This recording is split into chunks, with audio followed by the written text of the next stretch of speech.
ಕೇಳೋ ಮಾದೇವ ಮನ್ಸನ ಜೀವ ನೀ ನುಡಿಸಿ ಆಡಕ ಢಮರು ಆಗ್ಯಾವ ಯಾಕ ಶಿವಲಿಂಗ ನಡೆಸುತ್ತಿ ಹಿಂಗ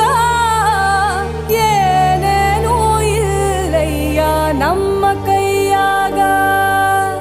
ಎಡವಿಸಿ ತಾಳ ಉರುಳಿಸಿ ದಾಳ ನಡೆಸಿದಿ